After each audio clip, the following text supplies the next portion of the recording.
அப்பொழுது அவர் அவர்களை நோக்கி, இப்படி இருக்கிறபடியால் பரலோக ராஜ்யத்துக்கு அடுத்தவைகளில் உபதேசிக்கப்பட்டு தேறின வேதபாரகன் எவனும் தன் பொக்கிஷத்திலிருந்து புதியவைகளையும் பழையவைகளையும் எடுத்து கொடுக்கிற வீட்டெஜமானாகிய மனுஷனுக்கு ஒப்பாயிருக்கிறான் என்றார். இயேசு இந்த ஓமைகளை சொல்லி முடித்த பின்பு அவ்விடம் விட்டு தாம் வளர்ந்த ஊரிலே வந்து அவர்களுடைய ஜபாலயத்திலே அவர்களுக்கு உபதேசம் பண்ணினார். அவர்கள் ஆச்சரியப்பட்டு, இவனுக்கு இந்த ஞானமும் பலத்த செய்களும் எப்படி வந்தது? இவன் தச்சனுடைய குமாரன் அல்லவா? இவன் தாய் மரியாள் என்பவள் அல்லவா? யாக்கோபு, யோசே, சீமோன், யூதா என்பவர்கள் இவனுக்கு சகோதரர் அல்லவா? இவன் சகோதரிகள் எல்லாரும் நம்மிடத்தில் இருக்கிறார்கள் அல்லவா?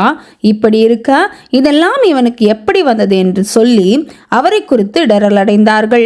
இயேசு அவர்களை நோக்கி, தீர்க்கதரிசி ஒருவன் தன் ஊரிலும் தன் வீட்டிலுமே அன்றி வேறெங்கும் கனவீனம் அடையான் என்றார். அவர்களுடைய அவிசுவாசத்தின் நிமித்தம் அவர் அங்கே அநேக அற்புதங்களை செய்யவில்லை.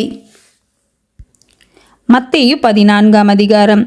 அக்காலத்தில் கார்பங்கு தேசாதிபதியாகிய ஏரோது இயேசுவின் கீர்த்தியை கேள்விப்பட்டு தன் ஊழியக்காரரை நோக்கி, இவன் யோவான் ஸ்நானன், இவன் மரித்தோரிலிருந்து எழுந்தான், ஆகையால் அவனிடத்தில் பலத்த செய்கைகள் விளங்குகிறது என்றான்.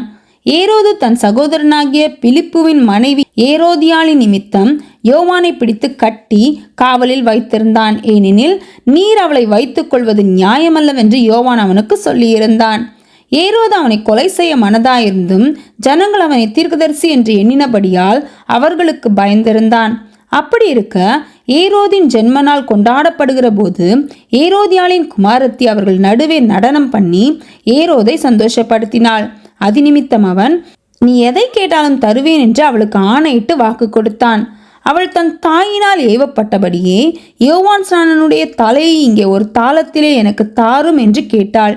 ராஜா துக்கமடைந்தான். ஆயினும் ஆணையின் நிமித்தமும் பந்தியில் கூட இருந்தவர்களின் நிமித்தமும் அதை கொடுக்க கட்டளையிட்டு ஆள் அனுப்பி காவற்கூடத்திலே யோவானை சிரச்சேதம் பண்ணுவித்தான்.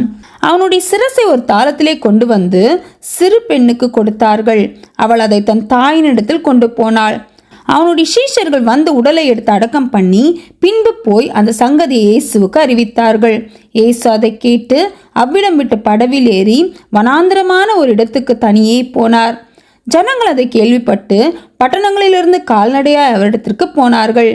இயேசு வந்து திரளான ஜனங்களை கண்டு அவர்கள் மேல் மனதுருகி அவர்களில் வியாதியஸ்தர்களாய் இருந்தவர்களை சொஸ்தமாக்கினார்.